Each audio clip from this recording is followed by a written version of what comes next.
अस्सलाम वालेकुम। प्रोग्राम सहाफ़ी में मतीउल्लाह जान। आज हमारे स्टूडियोज़ में मेहमान हैं सीनियर जर्नलिस्ट और इस्लामाबाद हाई कोर्ट के केसेस रिपोर्ट करने वाले सीनियर तजियाकार जनाब साकिब बशीर साहब, और उनके साथ तशरीफ़ फरमा है हमारे ख़ास मेहमान जनाब रशीद चौधरी। रशीद चौधरी 2010 से फाफन के साथ मुंसलिक है, free and fair election network, और इससे कबल वो फाफन के ऑफिशियल तर्जुमान के फ़राइज़ भी सर अंजाम दे चुके हैं। हाल ही में उन्हें फाफन का नेशनल कोऑर्डिनेटर भी मुकर्रर किया गया है। इलेक्शंस के हवाले से फाफन बहुत क्लोजली मॉनिटरिंग करता है, अपनी बाकायदगी से रिपोर्ट्स भी जारी करता रहता है। आज इनसे भी बात करेंगे। सबसे बड़ा इशू इस वक्त यह है कि कुछ ऐसी डेवलपमेंट्स हो रही हैं जिनसे 8 फरवरी को होने वाले इलेक्शंस के ऊपर बज़ाहिर एक सवाल खड़ा हो रहा है। सबसे अहम डेवलपमेंट आज की यह है कि इस्लामाबाद हाई कोर्ट ने एक ऐसी रिट दरख्वास्त को कल समाअत के लिए मुकर्रर कर दिया है जिसमें 8 फरवरी को होने वाले इलेक्शंस को इल्तवा में डालने की इस्तदा की गई है। और इस दरख्वास्त के बारे में हम साकिब बशीर से जानेंगे।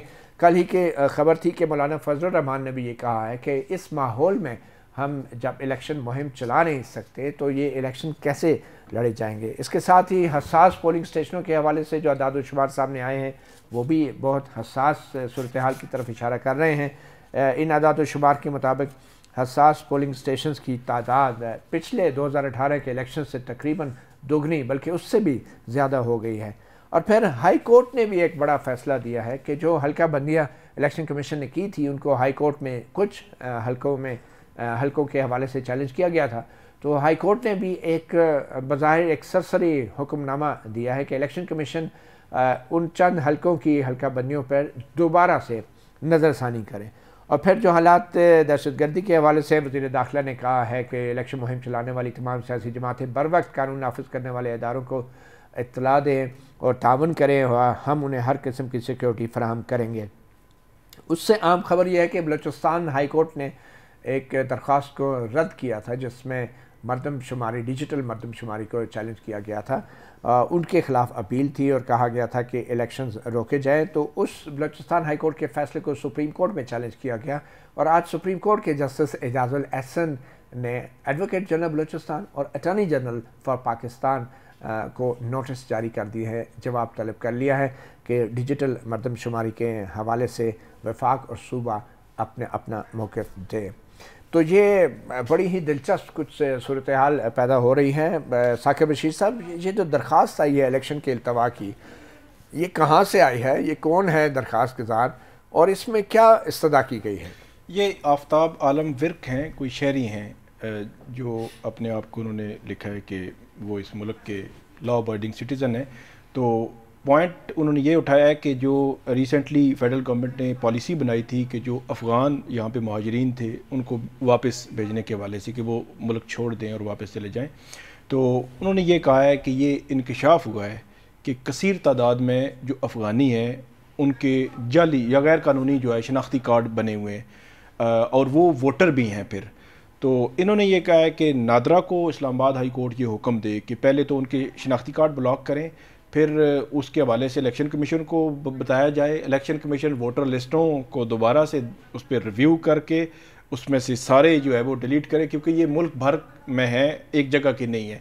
तो और साथ ही उन्होंने ये कहा है कि जब तक हमारी पटिशन पेंडिंग है तो इलेक्शन कमीशन को शेड्यूल जारी करने से जो है रोक दिया जाए। ये पटिशन आज ही आई है, आज ही इस पर नंबर भी लगा है, कोई ऑब्जेक्शन भी नहीं लगा और बेंच भी बन गया है और कल के लिए फिक्स भी हो गई है। चीफ जस्टिस आमिर फारूक सुबह 9 बजे इस पर समाअत करने लगे हैं। शायद इसकी वजह यह भी है कि इसमें अर्जेंसी भी है, क्योंकि 8 फरवरी की तारीख ऐलान हुई है इलेक्शंस की। इलेक्शन शेड्यूल भी 14 दिसंबर तक शायद आना था या तीसरे हफ्ते में आने वाला था, तो इसलिए कल लगा भी दी गई है। तो जी बिल्कुल, ये अर्जेंसी वाला मामला भी मौजूद है, इसी वजह से लगाई गई है। लेकिन इसमें आसान नहीं होगा कि कोई भी हाई कोर्ट सुप्रीम कोर्ट का तय करदा एक तारीख और उस सिनेरियो को कहीं ना कहीं छेड़छाड़ करे, आसान नहीं होगा। इसलिए जिस तरह उन्होंने कल ही स्टे मांगा है कि स्टे दें इस पे, इलेक्शन कमीशन को अभी डायरेक्ट करें या बुला के एक दिन के नोटिस पे तो डायरेक्ट करें कि जब तक पिटीशन पेंडिंग है आप स्टे कर दें जो उसमें जो आपने शेड्यूल देना है।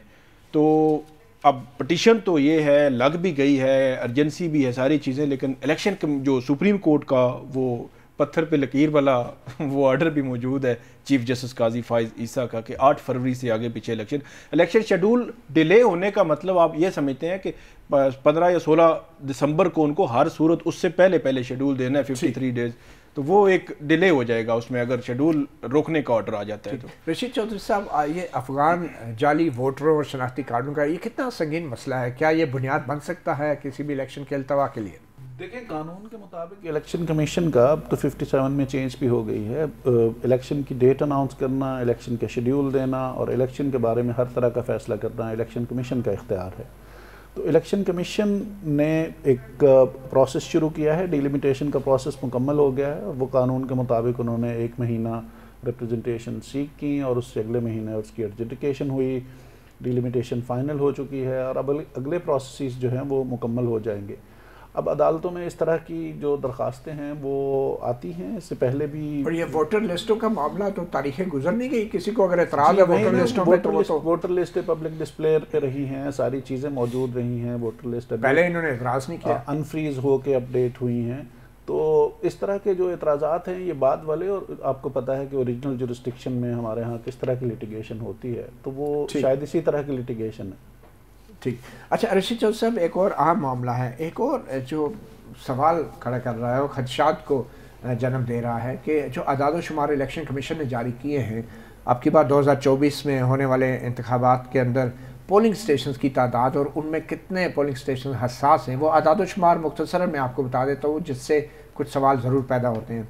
मुल्क भर में 54% पोलिंग स्टेशन जो हैं उनको हसास और हसास तरीन करार दिया गया है 2024 में होने वाले इलेक्शंस के लिए। 19% इंतहाई हसास और 35% हसास करार दिए गए हैं। कुल पोलिंग स्टेशन की तादाद 91,809 है। तो इंतखाबात के अंदर जो आने वाले इंतखाबात हैं उसमें जो दूसरे आदाद शुमार हैं, अगर मैं बताते चलूँ कि इस 2024 में 54% पोलिंग स्टेशन को हसास या हसास तरीन करार दिया गया था। 2018 में 24% पोलिंग स्टेशन हसास या हसास तरीन थे और 2013 में जब बज़ाहिर लॉ एंड ऑर्डर की सिचुएशन बहुत ख़राब थी उस वक्त भी सिर्फ 29% पोलिंग स्टेशन हसास और हसास तरीन थे। तो अब की बार ये 54% जो हैं ये हसास और हसास तरीन करार दिए गए हैं। ये सूरत-ए-हाल कोई गंभीर नहीं लग रही है आपको? 54% पोलिंग स्टेशन हसास। एक तो कानून के मुताबिक जो पोलिंग स्टेशंस की लिस्ट है वो इलेक्शन से 30 दिन पहले आती है जिसमें सारी ये डेजिग्नेशन, ये इससे पहले प्रपोजल्स होंगी और ये डिस्ट्रिक्ट रिटर्निंग ऑफिसर्स जो हैं वो इस पे कंसल्टेशन करते हैं जो वहाँ पे सिक्योरिटी इदारे हैं, जो पुलिस है और जो उनके सरबराहान हैं। तो ये बेसिकली असेसमेंट्स उन इंस्टीट्यूशंस की होती है जो वहाँ पे सिक्योरिटी का इंतज़ाम संभालते हैं, प्राइमरीली पुलिस। तो ये उनकी असेसमेंट्स होती हैं कि किस तरह के हसास और तो इसका मतलब है हालात बहुत ख़राब हो गए, खतरात बढ़ गए, खदशात बढ़ गए। ये भी हो सकता है कि वो एक्स्ट्रा विजिलेंट हों कि इलेक्शन बहुत पीसफुल हो जाए, उसका एक एक्स्ट्रा विजिलेंट। जी, इसके लिए फिर ज़्यादा एहलकार चाहिए होंगे और एहलकारों की तादाद के हवाले से कुछ हसास और इंतहाई हसास में जो नंबर ऑफ पर्सनल है वो बढ़ जाते हैं और एक उसमें ये है कि इंतहाई हसास में CCTV कैमरा लगाना ज़रूरी होता है। तो ये बहुत सारी इसकी जरूरतें हैं, लेकिन ये फाइनल फिगर्स तो तभी आएंगी जब लिस्टें आ जाएंगी पोलिंग स्टेशंस की। जो अच्छा, ये जो सिक्योरिटी के लिए एहलकारों की तादाद आपने खुद कहा बढ़ जाएगी, तो उस कुछ आदाद शुमार जो इलेक्शन कमीशन ने अभी एक दिन पहले ही जारी किए हैं कि इंतखाबी अमल के पुरअमन इनेकाद के लिए 6 लाख से ज़ायद की नफरी दरकार है सिक्योरिटी के एहलकारों की, और फिर इंतखाबी अमल के पुरअमन इनेकाद के लिए दस्तियाब नफरी जो है वो 3,28,000 है और मतलूबा तादाद पूरी करने के लिए मज़ीद 2,77,000 से ज़ायद सिक्योरिटी एहलकार जो हैं वो दरकार होंगे। तो ये तमाम जो डेवलपमेंट्स हो रही हैं ये तो लगता है कि हालात जो है नॉर्मल होने की बजाय थोड़े से गंभीर होते जा रहे हैं इलेक्शन से पहले। देखें, इलेक्शन कमीशन की पावर तो है ना, वो कोई एग्जेक्टिव में से किसी भी इदारे से असिस्टेंस ले, कॉन्स्टिट्यूशन में लिखा हुआ है, तो ये उनकी अपनी असेसमेंट्स हैं सिचुएशन की और उसमें वो प्रेपरेशंस कर रहे हैं। लेकिन मेरे ख्याल में अभी काफ़ी कबल अज़ वक्त होगा इस पे कि ये मामलात किस तरह के देखे जा रहे हैं। मेरे ख्याल में उनकी जो अपनी असेसमेंट्स हैं उसकी कुछ ग्राउंड्स होंगी और उसी की बेसिस पे उन्होंने कुछ किया होगा। साकिब बशीर साहब, एक और डेवलपमेंट जो परेशान कुन भी हो सकती है वो है नई जो हल्का बंदियाँ हुई हैं जो कि इलेक्शन कमीशन ने अपना शेड्यूल जारी किया था, वो हतमी फहरिस्त उनकी जारी हो गई है। अब उन हल्का बंदियों को हाई कोर्ट में रिट दरख्वास्त के ज़रिए चैलेंज किया जा रहा है और आज कुछ रिट दरख्वास्तें कुछ हल्कों के हवाले से इस्लामाबाद हाई कोर्ट में लगी और इस्लामाबाद हाई कोर्ट ने भी एक बड़ा, मैं कहूँगा, अजीब फैसला किया है कि उन्होंने इलेक्शन कमीशन को हुक्म दिया है कि इन हल्का बंदियों पे दोबारा इनका जायज़ा लिया जाए, इलेक्शन कमीशन अपने फैसले पे नज़रसानी करे। अब ये समझ नहीं आ रही कि अगर एक जज के सामने, चीफ जस्टिस आमिर फारूक के सामने एक हल्का बंदी के हवाले से रिट लगी, उन्होंने वापस भेज दी, तो जो बाकी जजों के सामने लगी हैं वो भी as a matter of policy वापस भेजेंगे या हर हल्के के अपने मेरिट से? और क्या चीफ जस्टिस आमिर फारूक ने इस पर्टिकुलर मखसूस हल्के के मेरिट देख के कहा है इलेक्शन कमीशन को कि ये पहले नहीं देखेंगे, आप दोबारा देखे जाए? आज जो इलेक्शन कमीशन को बुलाया गया वहाँ पे, तो उनसे इनिशली यही पूछा गया और उसमें एक हल्के की नहीं, ओवरऑल बात हो रही थी कि यहाँ पे पिटीशंस अब आ रही हैं, जिस तरह आप बात कर रहे हैं कि एक से दूसरे से तीसरे बेंच में, तो ये मैटर ऑफ पॉलिसी, अब एक अगर मैटर भेज दिया गया है कि आप ही देखिए इलेक्शन कमीशन के, उन्होंने कहा कि आपके पास जो भी ये हल्का बंदियाँ के मामलात आ रहे हैं, इलेक्शन कमीशन को कहा है, तो ये 15-20 मिनट का काम होता है, आप सुने और फिर फैसला कर दें, मतलब इलेक्शन कमीशन। तो आप रोज़ाना की बुनियाद पर जो हल्का बंदियों के वाले से चीज़ें आ रही हैं, रोज़ाना की बुनियाद पर करें, तो इट मीन के बज़ाहिर तो फिर यही लगता है, इसका कंक्लूजन तो यही नज़र आता है कि जितनी पिटीशंस आएंगी वो फिर इलेक्शन कमीशन को कहेंगे कि आप सुनते जाएँ, इनको सुनते जाएँ। लेकिन आपका सवाल ठीक है कि जो इलेक्शन कमीशन खुद फैसला कर चुका है ऑलरेडी, तो दोबारा उसको रिव्यू करेगा या क्या करेगा?